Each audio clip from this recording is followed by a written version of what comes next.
Hello, this is Dr. Kurt Stahura. I'm a professor within the College of Hospitality and Tourism Management at Niagara University. I'm also the Niagara Global Tourism Institute Scholar and Director of Research. And as part of our ongoing series regarding information that is tourism related, I have sitting here next to me the president of the Canadian American Border Trade Alliance. And today's question is one that I think will be very, very helpful when engaging in any border crossing, because that's been kind of a fluid situation and remains so to this day. So I thought we'd make sense of all of it, and as you prepare for your trips across the border and all that entails. So, welcome, Pat Whalen. Thanks, Kurt.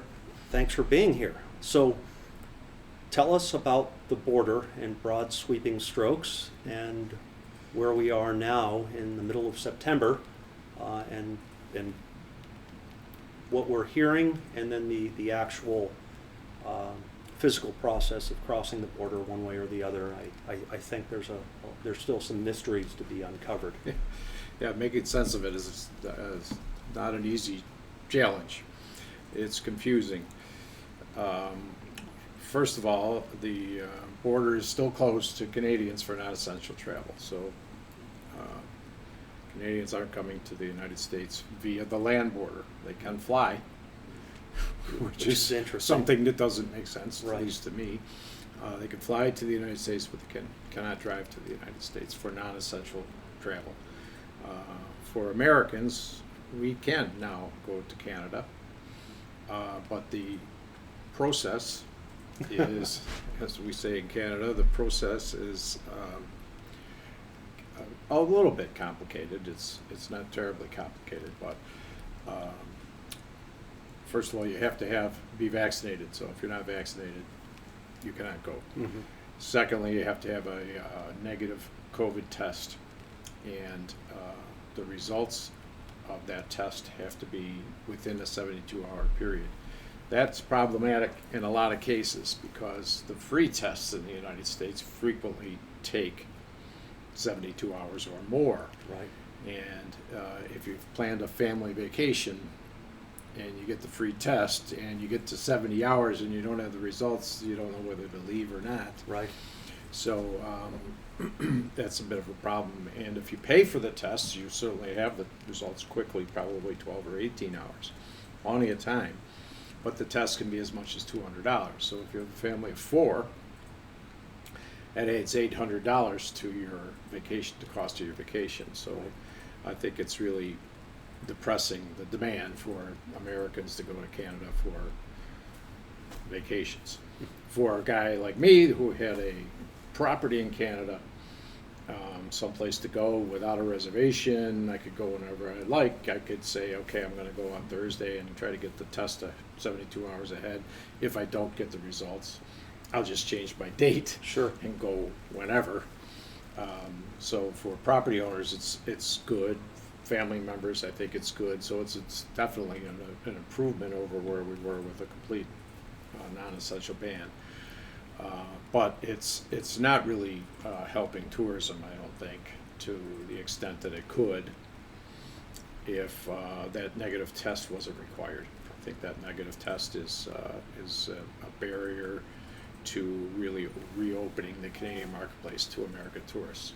Yeah, the other thing, or a trend that we were observing here, was that a lot of people like yourself that had properties up there or had intended to enjoy Toronto or Montreal or some of the places in Canada, they've sold. A lot of people have sold their properties. I have. Uh-huh. Right. Right. I sold mine in February. And then Canadians who had properties in the United States, which wasn't uncommon for skiing or other. The family I sold my place to had a place in Elkaville, New York, at the ski area, and they sold their place. So it's sad, I think, because that's the fabric of the relationship between the United States and Canada is not like any other two countries. It's a relationship built on people, Right. not on governments. And that fabric of people just traveling across the border for dinner, or to go to a place to ski, or for me on a little fishing lake, that's going away. Right. And it's going away at a pretty alarming pace from what I can gather. I've known an awful lot of people around here, Buffalo area, that have sold their places on the Canadian shore of Lake Erie. So that, and I know talking to Gary Douglas up in Plattsburgh, New York, he's seeing the same thing. People are selling. Mm-hmm. So once your neighbors leave, and if my neighbors in Canada or this guy's that bought my place's neighbors in Ellicottville, that fabric's tearing apart. Right. And those are generational, oftentimes. Oftentimes, although it's always, certainly the Americans on the Canadian shore of Lake Erie, that's generational. There's some of those places have been in families for 100 years easily. Mm-hmm. But like the guy that bought my place, I don't think he had a place in Ellicottville for generations. I think he, as a young man, bought the place not Sure. probably 15 years ago, and there's a lot of that. Sure. I mean, the ski areas in Ellicottville are full of Canadians. In fact, Hollymount has in the bylaws that 50% of the members must be Canadian.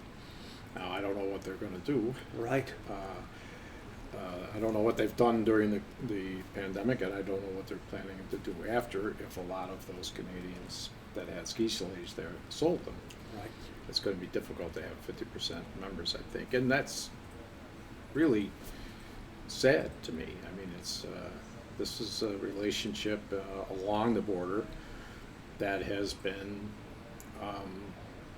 Brian's filming this for us right now, and I think he has a girlfriend in Canada, right? He hasn't been able to see for almost 2 years, year and a half. And our mayor here in Niagara Falls used to talk about riding bikes over the bridges to get ice cream over in Niagara Falls, Yes. Canada. And his secretary, her brother is married to a Canadian. She hasn't seen her niece and nephew for 18 months. So you hear these stories over and over and over again in areas like Niagara Falls and Buffalo and Detroit, where you're close to the border. I don't think it's as big as people around the United States don't realize the impact this is having on these border communities, but it is traumatic. Yeah. Now, we talked about going over to Canada, and if you manage to procure the necessary information and you're able to do so, are there problems coming back into the United States upon going to Canada? No, if you're a Canadian, if you're an American citizen and you leave the country, customs could maybe give you a hard time for a little bit, but they have to allow you back in your own country. So, and right now there are no defined requirements for re-entering the country on the land border. So you just show up at the border and show proof of identity, and that's it, like it's been since 9/11. Okay. So, but that's an interesting question, because every month on the 20th of the month, there's an announcement that for 18 months has been, we're going to keep the border closed for another month, and then we'll reevaluate. So we're all waiting to see what happens on September 20th. Will the United States open the border up? And if so, how? The information I talked about previously for the Canadian, if they enter Canada, proof of vaccination, proof of negative test, that information is loaded ahead of time into an app that the Canadian government developed called ArriveCan. You also put down where you're going to enter the country and approximately when you're going to enter the country. So those pieces of information are available to the customs agent as you enter the country, because they have an app. But as far as I know, the United States doesn't have an app, and as far as I know, they're not working on developing an app, and I don't think they're going to develop an app in a couple of days, 2 weeks or less, for reopening the border on September 20th. Now, they could reopen the border on September 20th without any requirement for proving you're vaccinated or proving you've got a negative test, in which case they don't need an app. Right. But those policy decisions, as far as I know, haven't been made. So I'm not optimistic about the border opening to Canadians to visit the United States. I'm not optimistic for September 20th. Okay. I guess the last thing worth mentioning is there's an election in Canada coming up in September. September 20th, And ironically. ironically enough. Do you see things changing if we're going to be prognosticators soon thereafter? Just because that's obviously a first line issue that needs to be addressed. Well, it's certainly a hot topic. The election is a lot closer than I thought it would be. The polling so far is indicating a closer election than I thought. The Trudeau government has had a coalition government since the last election, and I think the reason he called the election is because he thought he could get a majority government. Right now, it looks like he may not. He may get another coalition government. So that makes it a little more difficult to govern. If you have a majority, you just pass whatever legislation you feel is appropriate without negotiating with the people you made the coalition with. Sure. So, so that'll be interesting to see. And there's a lot, you know, just like our country, there's a lot of issues. Some of them rooted in the pandemic, but others are less tightly tied to the pandemic. So it's an interesting election to watch, and it's surprised me so far. I thought that Trudeau would get a majority, and it doesn't appear he will right now. Sure. We're 2 weeks away, about 2 weeks away. Right. A lot can change in politics in 2 weeks. So No we'll see. question. And I just thought it was deserving of mention because there are many layers to the COVID pandemic and how policies and procedures have been framed around it. So I thought that our viewers would find it interesting that. Well, you're right. Policy decisions along the border have typically been made, obviously by the federal government, but usually entrusted to Customs and Border Protection or Canadian Border Services Agency in Canada.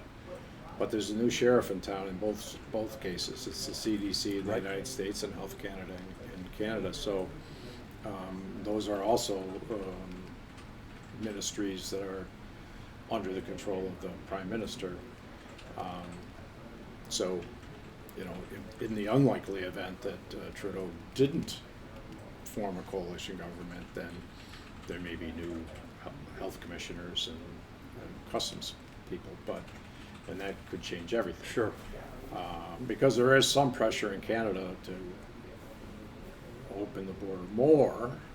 Probably the only way to do that would be to relax the need for a negative COVID test, Sure.